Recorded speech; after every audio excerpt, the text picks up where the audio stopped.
Imagine we're at family dinner and one of the kids yells, "Hey, that's not fair," over who got the last slice of pizza. Instantly, everyone at the table knows what that means. Some rule of right or wrong just got violated. But where did that sense of fair play come from? Why do we all get it when someone cries injustice? Believe it or not, the answer might be a clue to the meaning of the universe. At least, that's what C.S. Lewis, yes, the Narnia guy, boldly argues in Mere Christianity. In his warm English accent, Lewis would lean in and say, "That moral outrage you feel when something's unfair, that's not just a personal quirk. It's evidence of a universal moral law. And that moral law is pointing you straight to God." Today, I want to share how Lewis develops this idea of a universal moral law, a law of right and wrong that we all sort of know, and uses it to argue for God's existence. This series is called Theology 101, Heavy Books, Simple Brains. My job here is to take the big, heavy ideas of faith and make them simple, clear, and actually useful for brains just like mine. And trust me, it's a dinner table conversation that serves up clarity, a dash of wit, and maybe even a renewed confidence in what we Catholics believe. So here's the context. C.S. Lewis originally delivered Mere Christianity as a series of BBC radio talks during World War II to a Britain rattled by bombs and searching for meaning. He wasn't a Catholic. He was actually an Anglican, but he did speak to everyone, believers, skeptics, young, old, about the core Christian faith. His mission, it was to remind them, and us now, what Christianity is really about, starting with something basic and universal, our shared sense of right and wrong. Lewis kicks off with everyday examples of people quarreling. They'll say things like, "Give me a piece of that. I was here first," or "Come on, you promised." What's interesting, Lewis notes, is that when we argue this way, we're appealing to a standard of behavior we expect the other person to know about. In other words, both people implicitly agree that there's a rule of fair play, a law of human nature that they both should follow. We all do this. Now, one of the big questions of our age is whether this universal moral law even exists. We live in what Pope Benedict XVI dubbed a dictatorship of relativism, a culture that often claims there's no objective truth or morality. And Lewis anticipated this. He knew about moral relativism, and even some of his own Oxford colleagues taught that right and wrong were just social constructs. But here's the deal. Even today, nobody truly lives as if there's no right or wrong. As Lewis pointed out, the moment someone declares all morality is subjective, they'll complain, "Hey, that's not fair," as soon as their wallet is stolen or their rights are trampled on. It's human nature. We unavoidably appeal to fairness and justice. Tim Keller, a contemporary Christian pastor in uber-secular Manhattan, noted the same thing. Today's young adults might claim to reject moral absolutes, but in practice, they have a very finely honed sense of right and wrong, and plenty of moral outrage at real injustices in this world. So Lewis starts right there, with that common moral compass we all seem to share. All right, so we've set the table.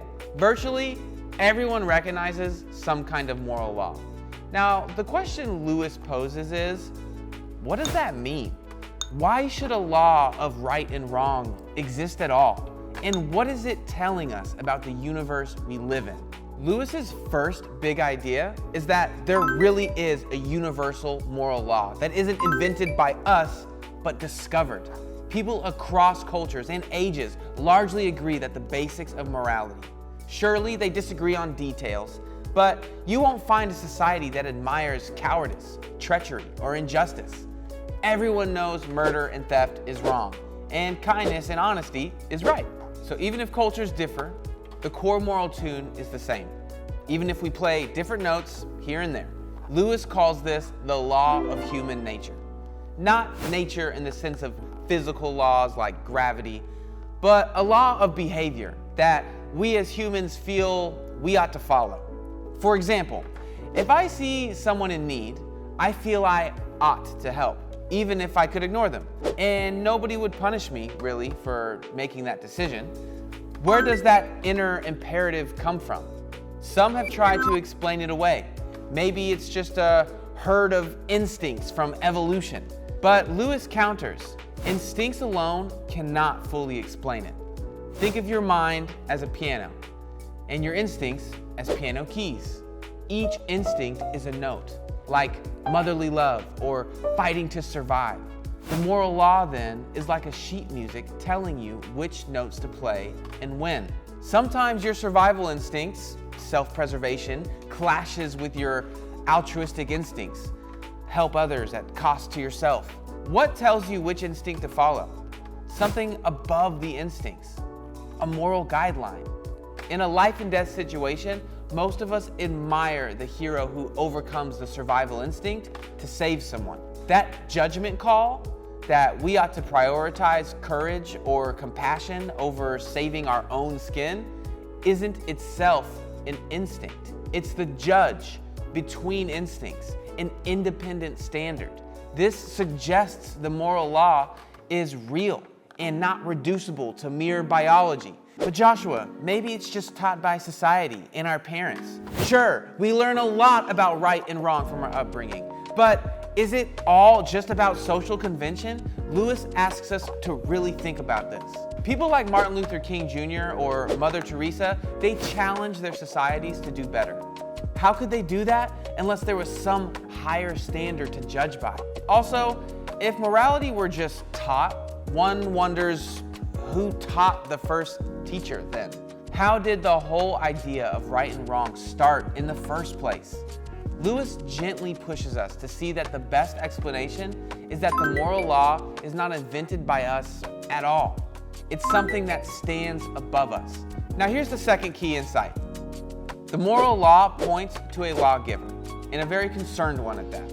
If we accept that this law of right and wrong is real and not made by us, the next logical question is, what or who is behind this law?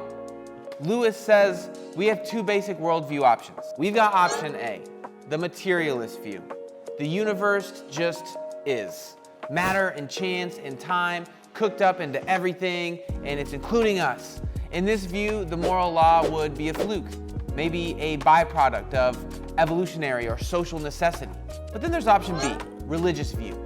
There is something behind the universe, like a mind. And importantly, it seems to care a lot about moral behavior. In fact, the moral law is a strong clue that the something behind creation is not just an abstract force, but a moral being. Because as Lewis notes, through all the scientific observing we do, the one thing we don't get from looking at rocks or stars is moral principles. So Lewis formally frames the argument like this. Number one, there is a moral law. Number two, if there's a moral law, there must be a moral lawgiver, because laws come from a lawgiver. Number three, this moral lawgiver must be something beyond the physical universe, since moral truth isn't made of atoms. And number four, therefore, there is something beyond the universe. Call it a supernatural lawgiver. In plainer terms, our built-in moral compass points to a real God that is out there. This lawgiver isn't just a pleasant, abstract idea. It's a bit unnerving.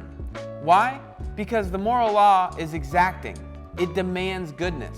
And if we're honest, we fall short every single day. Lewis puts it pretty bluntly in Mere Christianity. The moral law is hard as nails. It tells you to do the straight thing, and it does not care how painful or dangerous or difficult it is to do. It doesn't budge or accommodate our weakness. Have you ever tried to squirm out of a promise or excuse your bad behavior with, well, nobody's perfect? Look, we all have. But the moral law in our hearts doesn't say, oh, never mind then. It continues to say, no, you ought to have kept your word. It's uncomfortable, right? Lewis says we humans are in a terrible fix. if the power behind the moral law is absolutely good, it must hate most of what we do. He writes with sober realism, because a lot of what we do is selfish. It is cowardly or unjust. Essentially, the moral law, which earlier seemed like our ally in pointing to God, now kind of turns around and points at us accusingly.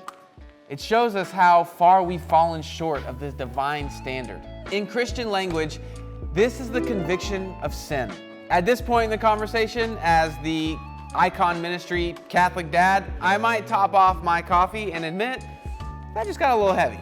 We started with fair play and good vibes, and now I've realized I'm kind of in a moral mess.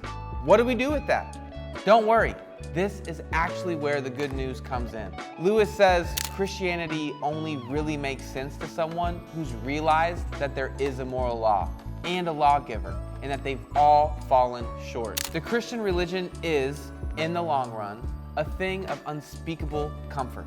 Lewis writes, but it does not begin in comfort. It begins in dismay.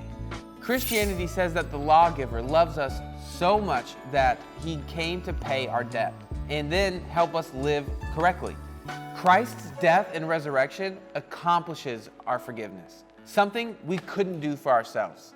And once we're reconciled to God, the real adventure begins. Christianity is not mere code. It's God's life in us, gradually making us fully good, whole, and even joyful. As we've seen, Lewis describes this as becoming little Christs, reflections of Jesus in our own unique way. All our prayer, our sacraments, and our efforts cooperate with this grace-driven transformation. And look, in an age of confusion, Lewis hopefully gives us a little clarity. To a young Catholic adult or any seeker, he says, your intuitions about right and wrong are not random, they're whispers of God's voice. And your hunger for a just, meaningful world finds its answer in Christ, who not only explains what goodness is, but leads us into living it. Far from being an outdated 1940s radio talk, Mere Christianity speaks to our current moral muddle with common sense and hope. It reassures us that Christianity isn't irrational. It's deeply in tune with human nature and its desires. It also challenges us not to settle for being decent folk by our own efforts, but to dare to undergo a divine makeover into saints. If you aim for comfort without truth, you'll get neither. But if you aim for truth, you might find comfort in the end. Christianity starts by telling you the hard truth about your sin, but ends with the incredible comfort of God's love and victory with His Son dying on the cross for us. So at the end of the day, imagine Jesus Himself pulling up a chair at this dinner where your pizza was just unjustly stolen. He smiles and he says, I saw that little pizza dispute right there. You know, I put that conscience in you that you cried not fair. And I came to deal with all that unfairness and sin in your life. Just give it to me. Let me transform you. Don't be afraid. I'll make you more yourself than ever, alive with my life. That's essentially the invitation Mere Christianity extends on behalf of Christ. And as a father, as a friend, I can't think of a more important message for anyone wondering if being a Christian is worth it. It is, because it's true, and because it leads to the full flourishing of who we're meant to be. So, here's to C.S. Lewis for serving up timeless wisdom